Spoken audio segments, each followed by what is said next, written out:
All right, I believe we are live. All right, everyone. Welcome to a very special Traversing the Stars episode where we're going to be talking about the live launch of Michael Patrick Rogers' new indie horror film. So, Michael, tell us about the new film. Hey, what's up? So this is a really odd film, you could say. We're gonna shoot in New Orleans. It's called "I Went Out to the Forest and I Punched a Tree," and it's basically about this kind of awkward, lonely metalhead guy, and he starts hearing this mysterious guitar riff that he's not sure where it's coming from. And eventually he figures out that it's coming from the drive-through speaker of an abandoned restaurant. What's So, that noise coming from? so tell us about what inspired your desire to make this film. I guess you could say the write what you know theory has a lot to do with it. But this started out, it was going to be a short film at first. And then I decided I've done enough of those, and I'm going to be putting in all the time and effort. It's time to go ahead and do a feature film. So, tell us a little bit about your background in film, and because I know you've done a lot of stuff in the realm of video games as well, comic books. Tell us a little bit about that, and then your film background. So, really, I started out as a musician. I've been a musician my whole life, pretty much from the age of 11. In 2000, well, the musician thing is carried over into everything. So, in 2008 is when I started in the video game industry. 2010 is when I got into the film industry. And so in 2008, when I started in the film industry, or in the video game industry, I was working for EA. I was doing QA testing, leading small teams and stuff like that. After I left EA, I ended up making my own games that were on Steam, where I would do all the sound effects and the music. And then 2010s when I first got into film. Started out doing background acting, and then I got into crew work, and then 2014 is when I started making my own short films and doing the music in those, the writing and stuff like that. That's absolutely awesome. So, from video games, comic books, musician, film, is there anything you have not done from the world of entertainment yet? Make money at it. So what was it like to be at EA Films? EA Video Games. It was interesting, to say the least, I guess. It was, let's see, I was with them for 4 years. It's hard to explain. It's when you work in QA, so you're familiar with the movie Grandma's Boy? I'm not actually. Tell us about it. Well, Grandma's Boy is a comedy about QA testers, but it's nothing like the movie. It's actually hardcore office work, pretty much. But there's some interesting characters in the video game industry, that's for sure. Yeah. So, did your desire for that come first, or desire to be eventually a filmmaker come first?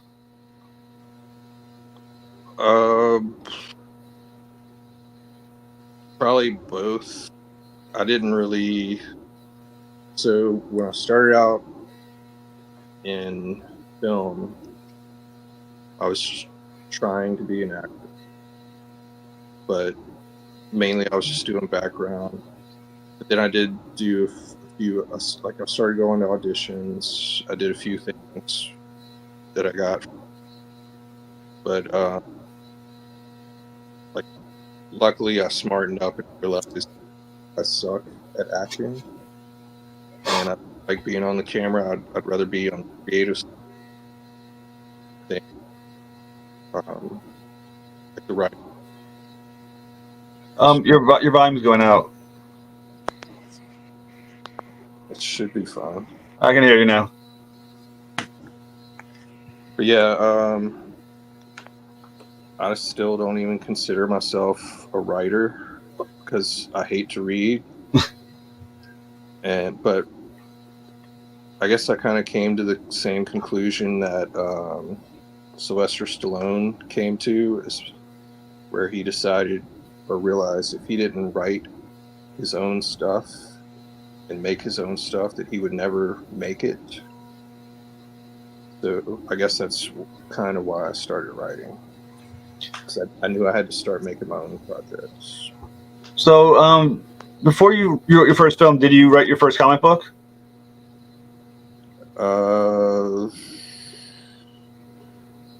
Let's see. No.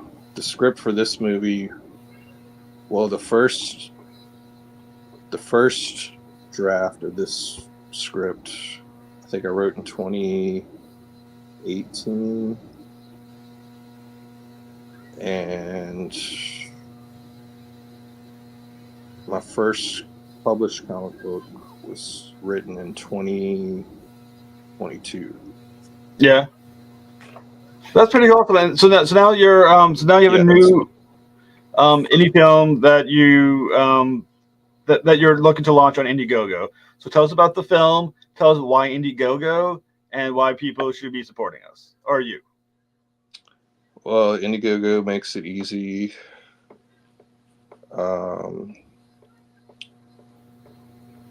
So basically, in the campaign at the top, I mentioned how Robert Rodriguez made his first film, which was done in 14 days for only $7,000 by himself, pretty much.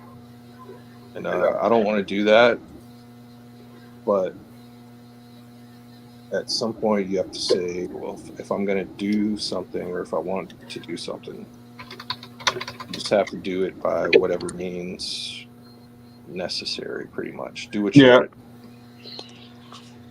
So, what inspired the creation of this film? A lot of personal frustration, issues, all kind of stuff. All of my projects are inspired by a mixture of things. So never just one single thing. Now, I think your indie film has a very fascinating title. Where did that come from? For the audience, it's I went into the forest, I punched a tree. So so where did that title? Because it's very unique. So I do things backwards. So like a lot of times when I write, I make the ending first, and then the title will be the very last minute thing that I do. But this title, I was listening to some podcast. It might have been Tiger Belly with Bobby Lee. Okay. And he was talking about something, and he said something along those lines. Like he said something that sounded similar to that. And I'll hear people say stuff like that randomly. Think, oh, that'll be a good title for something. And just keep it in my head, kind of. But the title has nothing to do with the actual story, but the main supporting character that narrates the film will actually say that line. And so she'll have something going on with her that'll make sense when she says it. So tell us about who's involved with it. What? Who's involved with the film? The main actor's name's Jared Bankins. Right now, you can see him on Twisted Metal on Peacock. Let's see what else is he at. The Peripheral. He's in The Peripheral on Amazon. Chip Carrier is one of the supporting actors. He's on Fallout on Amazon right now. And then the other actor, his name's Charlie Talbot. And he first started out in a movie in the 90s called Angus. You remember that movie? I'm not sure. No, I don't actually know that one. The old comedy. Well, he was the lead of that movie, and he got discovered by the director at some restaurant where he was making jokes or something, complaining about the service or something like that, and that's how he got his start in acting, which is really crazy. Yeah. And he's been in movies that have won Oscars. He was in The Big Short, and he's in the new movie by Francis Ford Coppola that's at Cannes called Megalopolis. Yeah. Yeah, so he's a great actor. So do you know who does he play in Megalopolis? Is it something that so people can find him? Well, Megalopolis isn't out yet. Okay, but he does have but his part on it. He does have a part with a character and everything else, correct? Yeah, but movies like that, they don't give all that away. Yeah. So tell me about Mr. Bankins. Why was he perfect for the role? Well, actually, so I met him through Chip, and I was just like, hey, do you know anybody kind of weird looking or just weird in general, strange, that isn't a normal actor? So I got this kind of odd short film. And originally, it was kind of based on, do you remember the video with Tourette's guy? I believe so, yes. Tourette's guy where he's at the drive-through. Yeah, I believe so, yeah. And he's trying to order food, and he's like, no, don't load it up with a bunch of bullshit. Give me some shit to drink or whatever. That's actually how the short film script started. Kind of inspired by that, kind of mocking that. But obviously now I went completely away from that. But that's how I met Jared, and I've become pretty good friends with him since then. But I wrote this movie specifically for him, so it is his movie. So what was about his style of acting that's something that inspired you to develop a character around him? Well, he reminds me a lot of myself. Not that I can act, but he's a very, how did I describe it in the campaign? Enigmatic character actor. And he's good for very dark, intense type of situations. And in this movie, there's a ton of crying. He'll be crying for probably half the movie, which is really kind of over the top, but yeah, that's just the character. Yeah, that's awesome. So how did you sell it to him, the story and the character? We just started talking. I started to show him kind of bit by bit what I was going for. And once I started writing the script, I was just showing him little screenshots, block by block at a time. And that's just how we really got to where we knew it had to be made somehow. Yeah. So the thing is with working actors, you've already you filmed something with him. What has he been like to work with? How's it? been like to collaborate with each other? So Chip, I've made 2 short films with, and I link one of them. One of them is linked on the campaign, like to watch my previous work. But I've probably known Chip now for about 14 years, since 2010, I would say. But I made a short with him. It's him, Rachel Whittle. You've probably seen her before. You just don't know it. It was a short called "Don't Cry Over Spilt Eggnog." That's cool. But about this homeless dude that thinks that he can only go to see his sisters when it's Christmas time. Yeah. And he goes to her.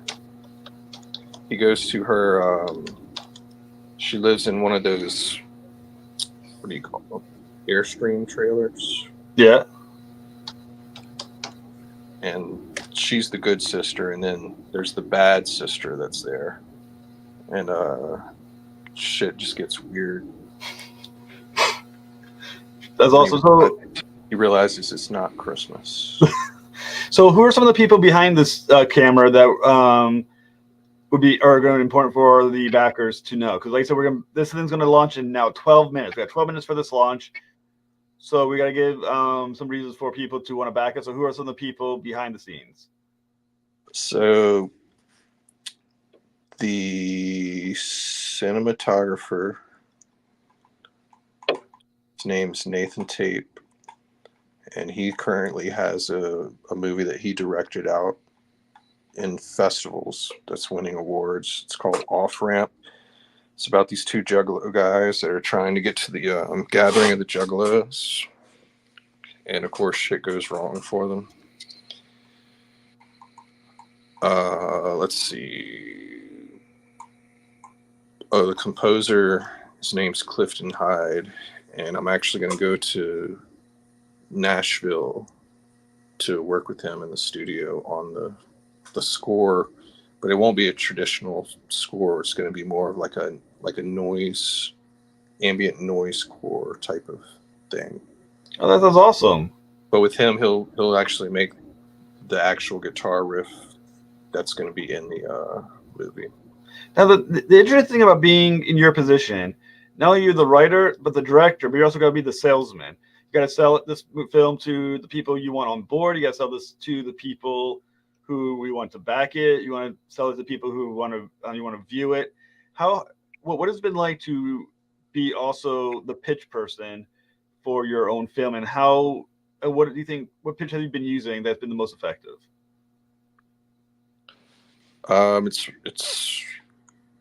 It's really hard because most creatives suck at selling or finding money to make stuff with. So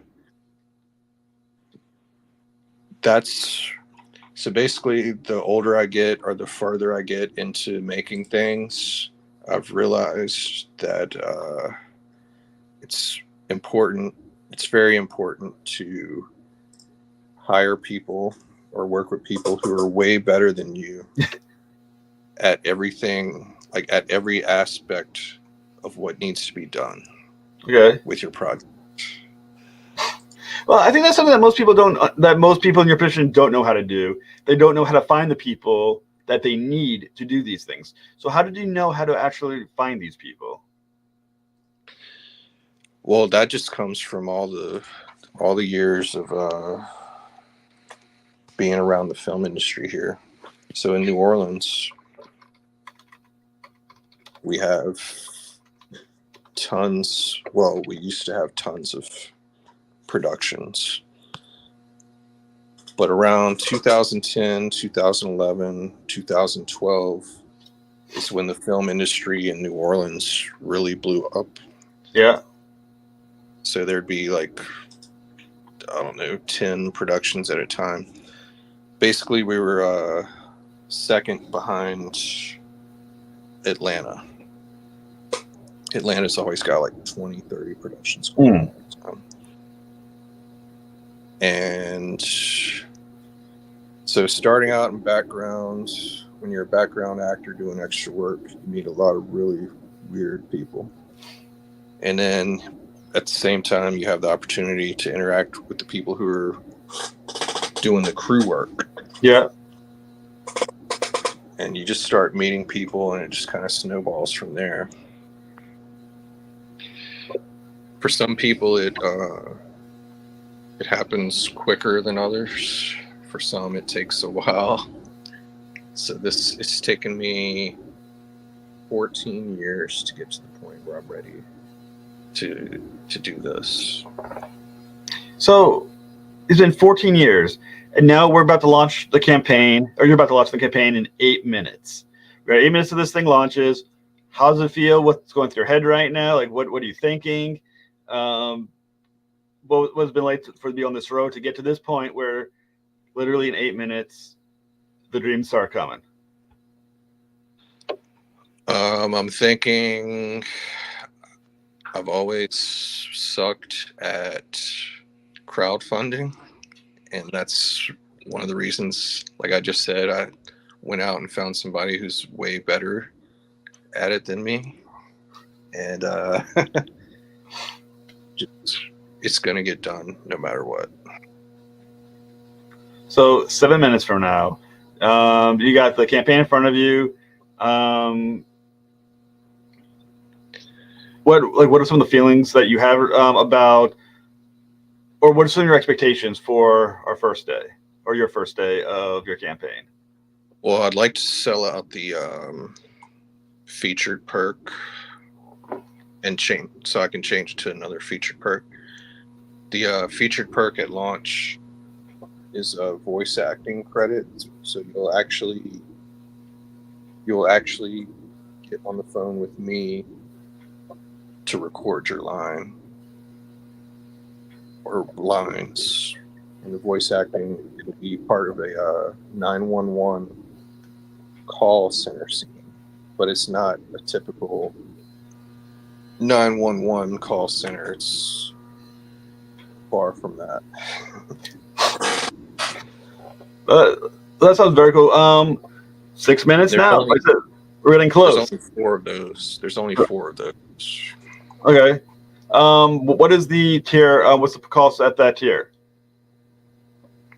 What is what? Oh, it's $100. $100. Oh, that's fantastic. So, and there's something they can actually put as an acting credit then for themselves. Is that correct? So you get the voice.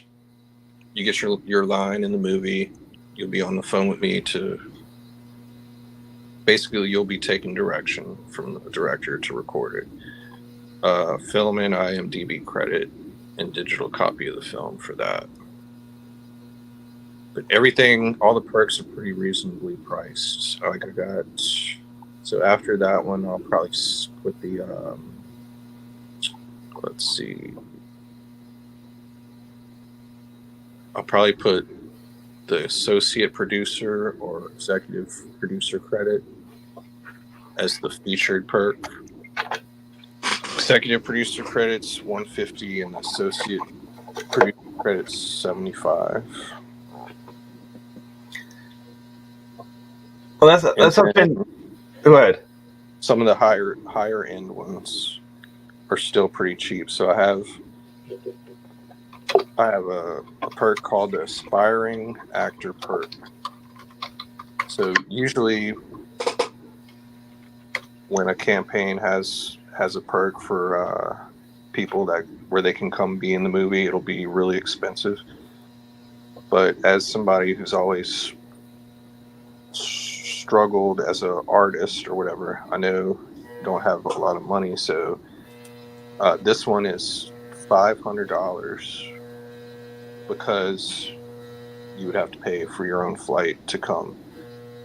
But you get to be in a scene with the 2 of the actors, like 1 to 3 lines. It'll be a lot of improv, and there's 4 of those. basically you'll be playing.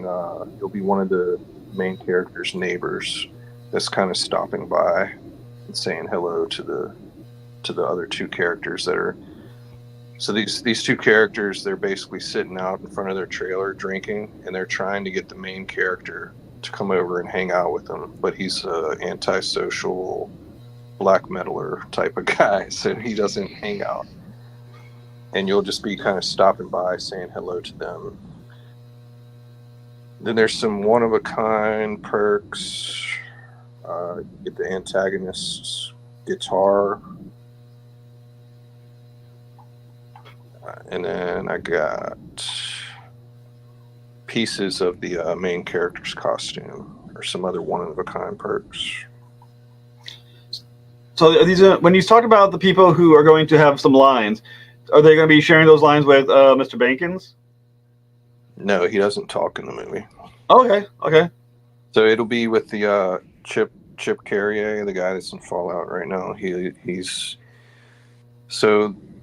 does most of the speaking in the movie, but his daughter Dina, the character's daughter Dina, is the one that narrates the film.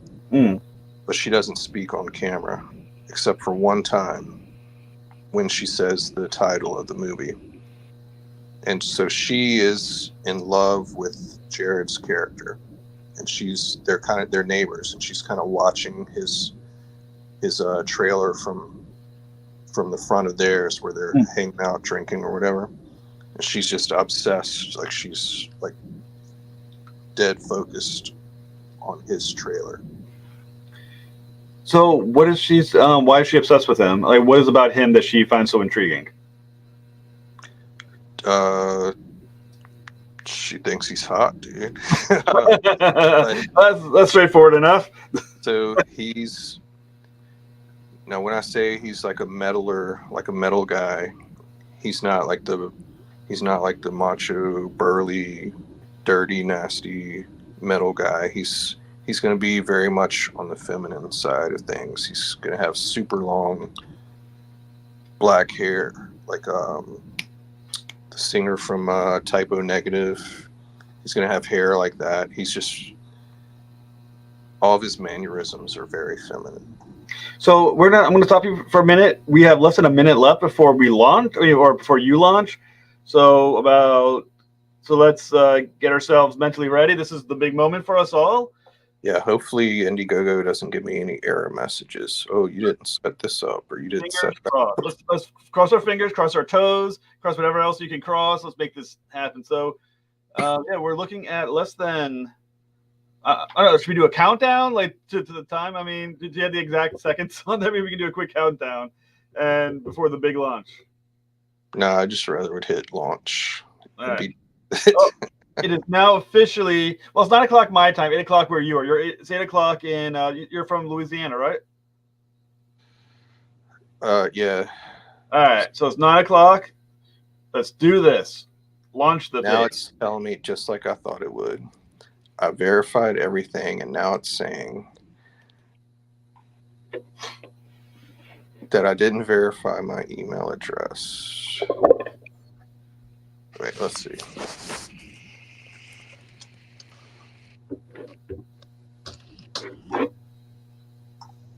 What the fuck?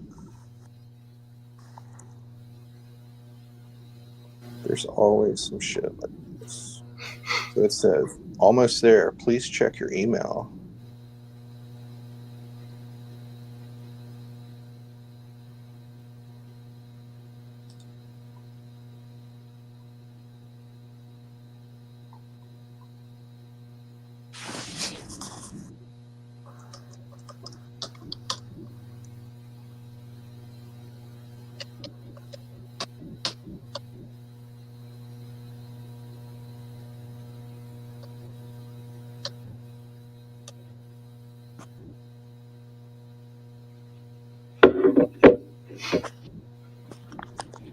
All right. So we'll be launching in any second, guys. So those who are watching, get yourself ready. We'll launch any minute.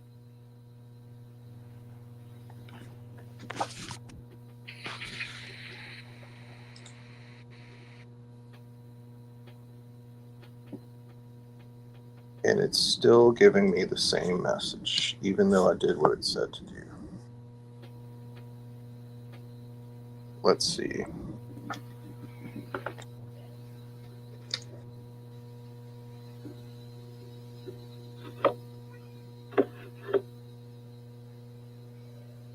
I knew it was going to do something like this. Oh, that's the pleasure of crowdfunding, right? Always something goes like everything that always goes a little off the rails when you try crowdfunding. It happened to me too. I tried to do my Kickstarter. Yeah, we had an issue once upon a time. Opt into on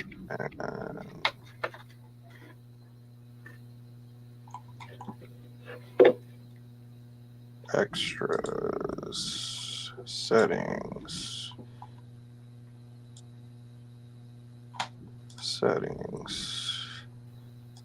email.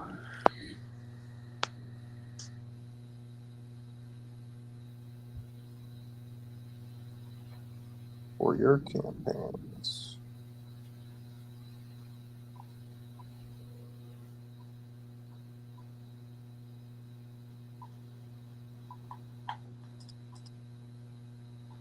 Update your email address.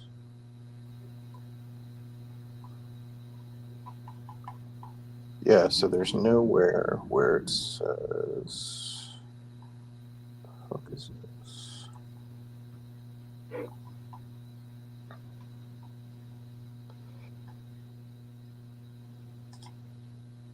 Connect with Facebook.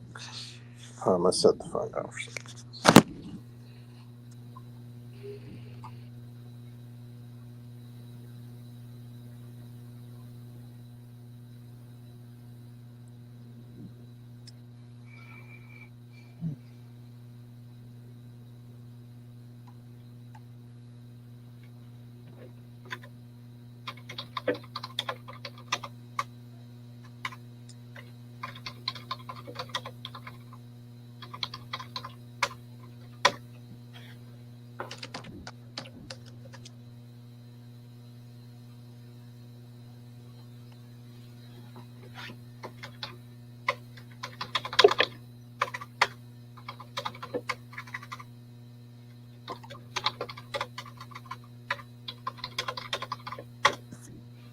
So it's telling me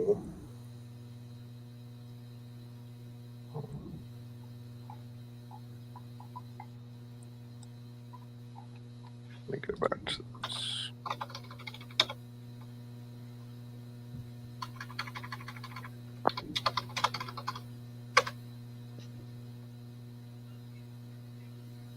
I need to verify my email address, which I've already done. Then it says visit account settings if you need to resend the verification or change your account email. But I've already done that. The extras.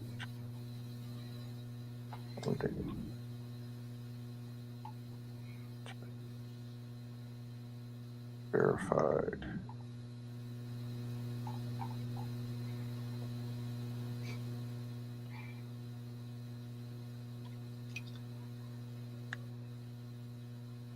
Settings. Oh, maybe I should uncheck the no.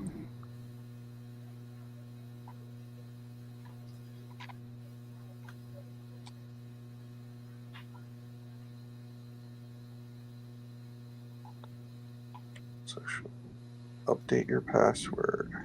I just did that.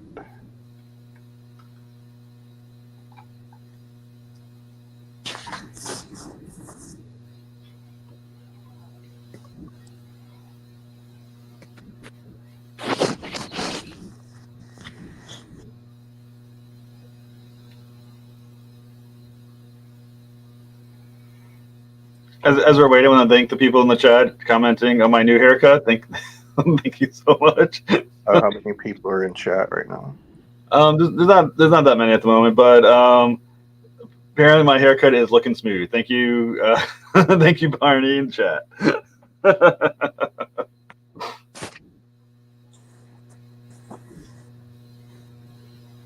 did change, blah, blah, blah.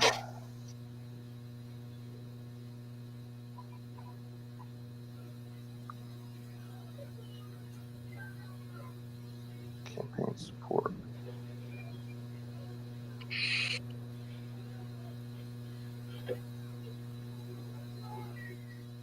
So there's nowhere to do what it.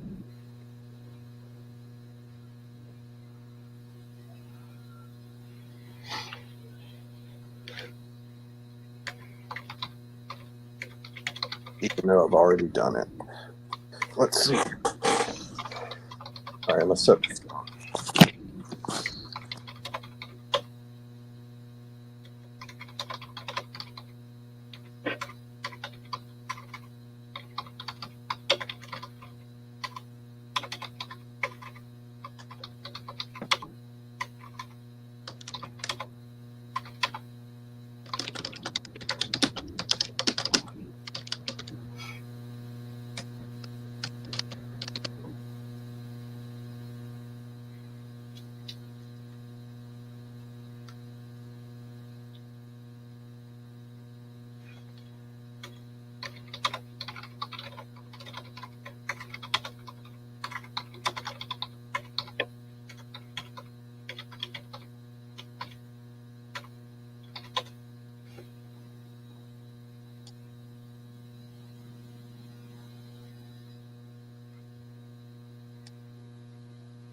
There we go. You got it? Shit like this is so aggravating. I know the feeling. Like I said, I think everyone who's done their first crowdfund has always had at least one little glitch. Things never go smooth. It seems to be the very nature of it. Yeah, but they hide this to where it's like under multiple layers. All right, now let's try. Let's see what happens.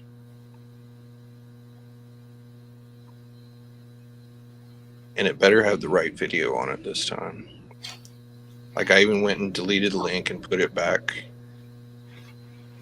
to make sure. All right, here we go. All right, we're ready. Review and launch. Your goal is $35,000. I kind of feel like we need like a drummer, like like you just build up the anticipation. All right, so the goal is 35,000. 35 is the goal, and to get into the whatever they call where you can do post launch or post funding, you have to hit your goal. All right, here we go. Alrighty. 30 days. All right, it's live now.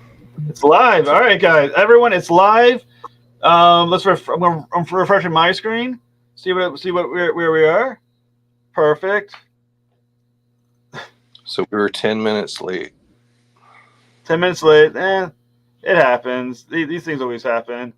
Let's see. For those who want to back, see how this works. I love how it tells me, want to get off to a good start. Sharing on Facebook is the most important thing you can do, even though a lot of people don't use Facebook anymore. Let's see how this works. And I'm permanently banned from Facebook, apparently. Are you? What did you do?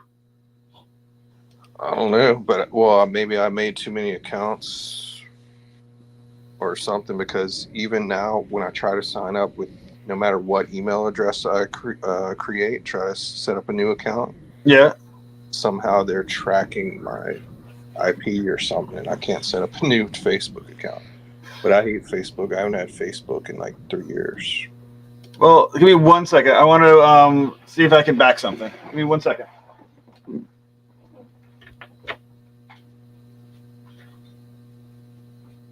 I figure IndieGoGo would just allow PayPal to pay, but apparently it's a little more ornery than that.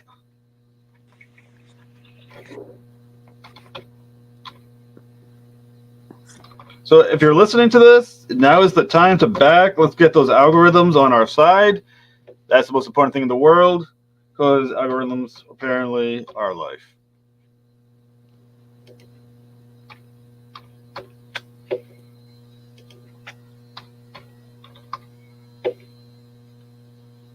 Alrighty.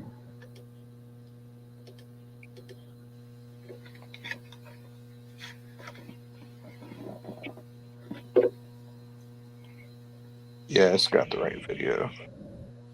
Alrighty. Give me 1 second. Let's get back to place.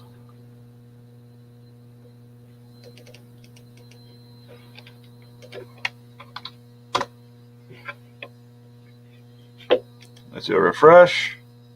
And I just made and completed the pitch video today at like 1 in the afternoon.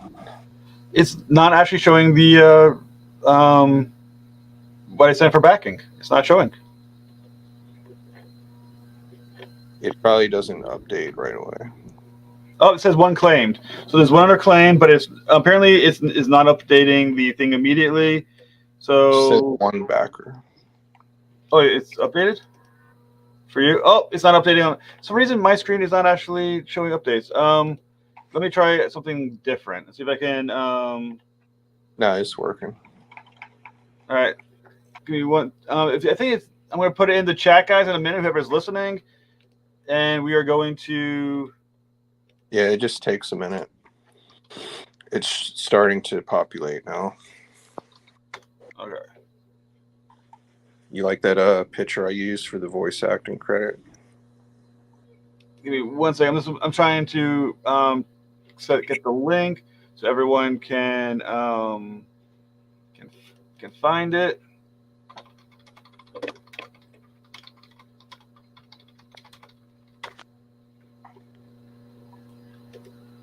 Oh, we got some backers going on now. Very nice. In the chat will be the link in just a second. Here we go, everybody. Let's see if we can help Michael Patrick Rogers out. There it is. Wait, why is it not saying? There it is.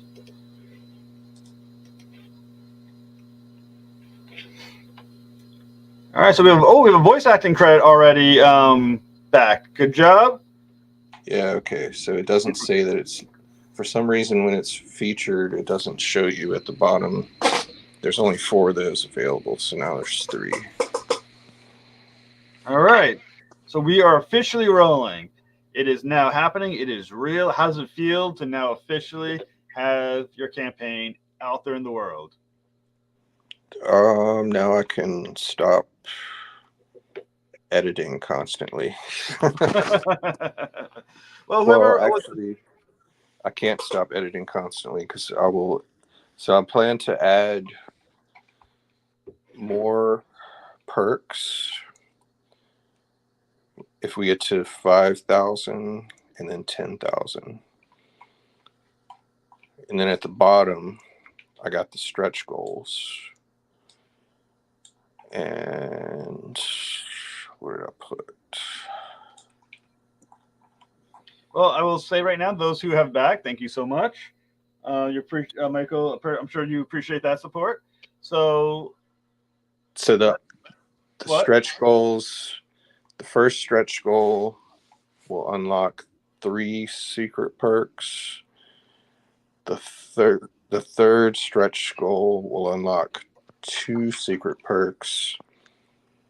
And then the final stretch goal will unlock a final secret perk, which I won't make so secret now. I'll just go ahead and say it's going to be action figures.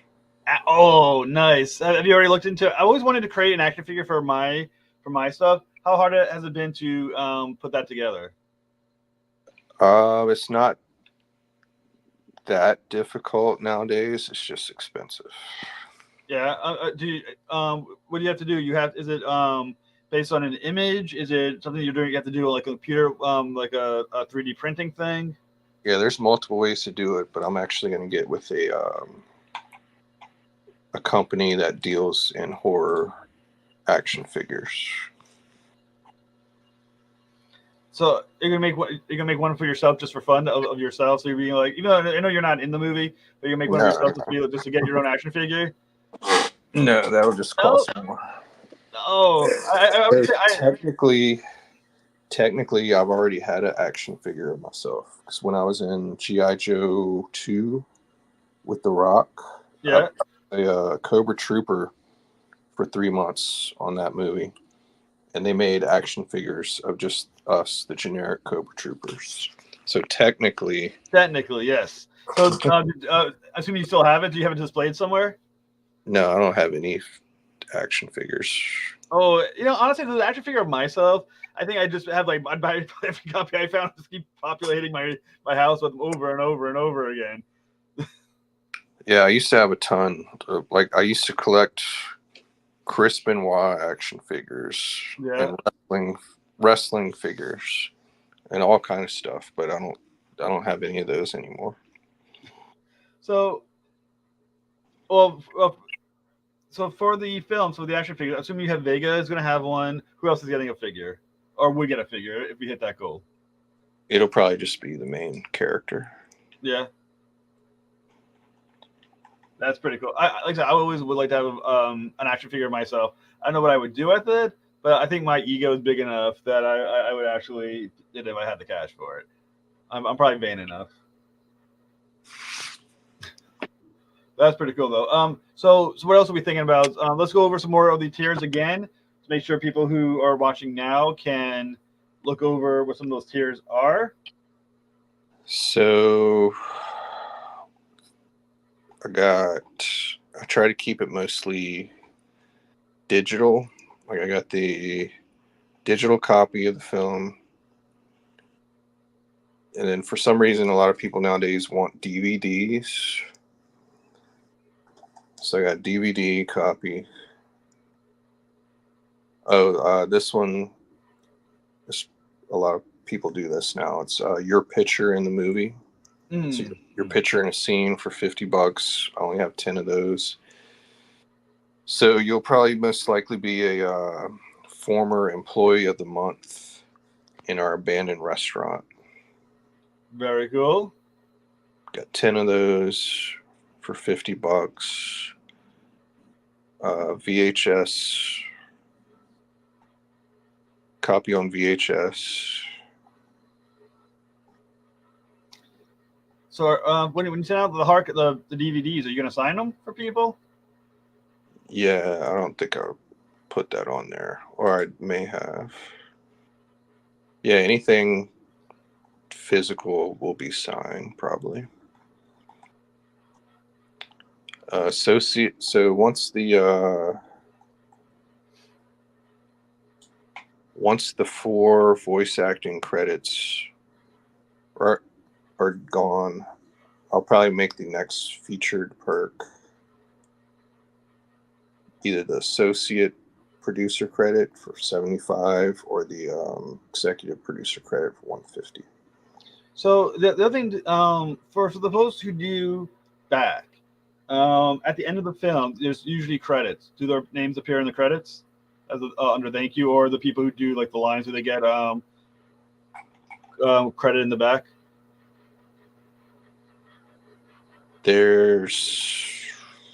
Let's see, credits for the associate producer, executive producer. Maybe I'll probably add like a special thanks credit somewhere in here. Yeah, I think everyone. Or actually, I'll make that its own perk probably. Because I think everyone, so many people like to see their names on on TV or on the screen for some reason. So I think people. Yeah. I know when I did my comic book on the back inside front cover, you'd get the thank you list, the list of everyone who pledged to you or backed you. And I think the cool thing is, to back an indie film is extremely important. I don't know if people realize how important that is because let's face it, you're giving a voice to the indie community, which I think everyone always complains like, Disney owns everything, Warner Brothers does stuff, they don't make good movies anymore. Well, indie film is where the good stuff is going to get made. Is where the creativity is going to get made. Where the experimental stuff is going to get made. What do you think? Do you agree with me? Yeah. So that reminds me. This guy I made a game with. One of my games on Steam. It's called The Grandfather. The guy the programmer that made it with me, his name's David Szymanski. One of his games called Iron Lung was bought and made into a movie by damn it, what's that guy's name? Oh, I gotta look this up. Big streamer. The Iron Lung movie.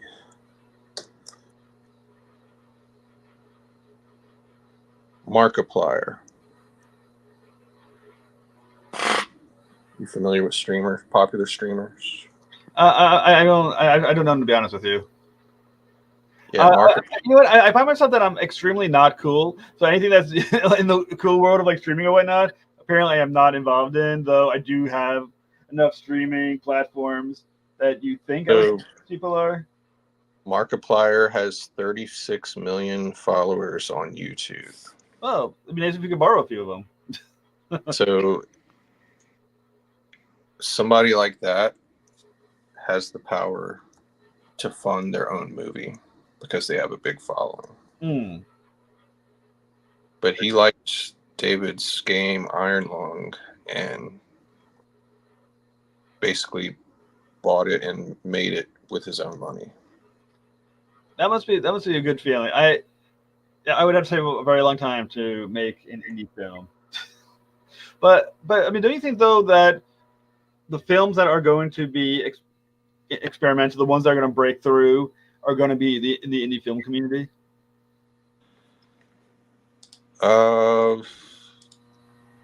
Kinda. It's almost to the point where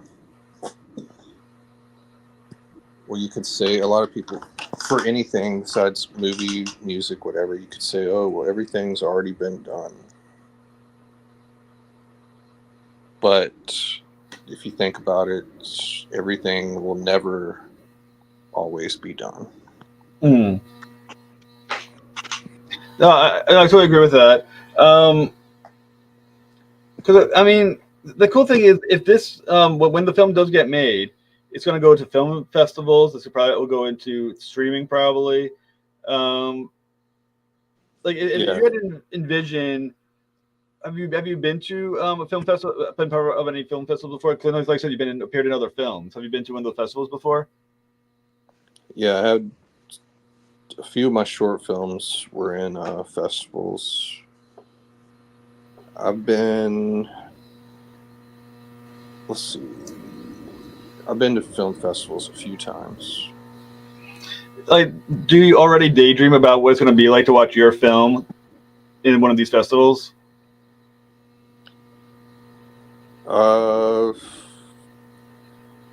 Basically, I know the 3 that I wanted to show at. All right, which 3?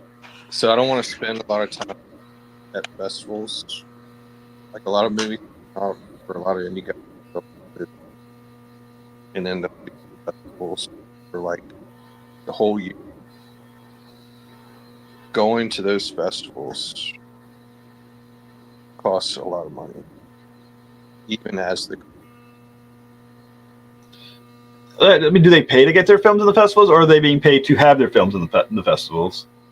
No, those film festivals make on the mid. But I mean, just going and travel, all that, all your to go to that. But the main one, or one of the main ones that I want to get this in is Fantastic Fest. What's special about that one? That's where a lot of iconic horror movies have come from. A lot of kind of off the wall stuff, but that's one of the biggest horror movie festivals.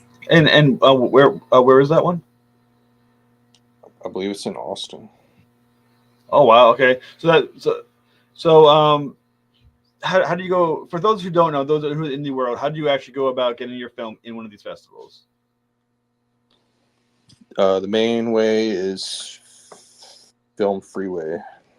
So pretty much every festival. So two. Can you say it again? What's the way? Film Freeway. I don't know what that is. That's basically a website where all the major film festivals are. It's like a hub. Really? I honestly, I never. I guarantee there's people who have dreamt about being indie film, dreamt about getting film festivals, who do not know that website. So it's called Film Freeway. Yeah, there's Film Freeway, and then I forget the other one for like Cannes and not Cannes. Well, Cannes and what's the other one? Some of the other bigger ones are on this other platform. Oh, that sounds. I must admit, I did not know. Like, how did you even find out about that? Did you? I mean, this is something you've been researching. You've been something that you've been told. Have you used it? Yeah, I mean that's just from when I first started out making short films, like just researching on how to get your films into short films, art festivals. Actually, there's one. There's a kind of newer festival. I know you know who Kevin Smith is. Yes, I do. I know Kevin Smith. I always wanted to interview Kevin Smith, but I've never actually had the opportunity to do so. But I've always that's one of my like bucket list interviews. Kevin Smith. Kevin Smith bought his childhood movie theater in New Jersey. Yeah. And he started his own film festival at the theater because he has to find all these ways to make money at the theater. Yeah. Because you know all these theaters struggle to stay open because they're only getting money from like food sales and stuff like that. So he started his own film festival. It's called Smodcastle Film Festival. And I would love to get this movie in that. That'd be, I would love to have the success one day where I can just buy a theater and just, to have it. There's some people like Kevin Smith that you just have to envy. You have to be like, oh my God, this guy has the life. Yeah. Well, I've kind of told myself, so basically whenever I make a movie, I want to have one person like from the Kevin Smith movie universe in my movies. One person from all of the Rob Zombie movies. Yeah. And then I want to always have one professional wrestler, one professional skateboarder, and one porn star. Those are big goals. Those are big goals. So it actually is 9:30. So what we're gonna do, we're actually going to stop the stream. But I want people, if you're watching, please back the film and Michael Patrick Rogers' film. Please, for one last time, Michael, give your pitch for the film, and let's wrap up. All right, man. Yeah, thanks for all your help, dude. All right. So let's get this pitch. So what's your pitch? Your very last pitch for the film? My very last pitch. Oh, for the show. So what do you think is your ultimate pitch for the film, so people can go ahead and back it when they see? Because the live stream will probably still be available up on YouTube and probably Facebook, maybe, but definitely on YouTube. So so those who are watching later, what's the pitch? basically, if you're a fan of really weird, not so horror, that's what it is. Basically, the way I describe it is, what if Wes Anderson and David Lynch got together to make a horror? Very cool. Very cool. So, guys, make sure you back it. I went out into the forest and I punched a tree. Michael Patrick Rogers. You can find it on IndieGoGo. So, guys, we got 30 days. Is that correct? 30 days from this point? Yeah, 30 days. And if we hit 35,000, then it'll let you keep going. And all right. Whatever other post funding. So, guys, if you want to see a good film get made, you want to help out the indie film community, you want to help out Michael specifically, or you just want to see your name up on a screen, guys, back this now. All right. Thank you so much, Michael, for doing this, and let's make this happen. All right, man. All right. I'll talk to you later.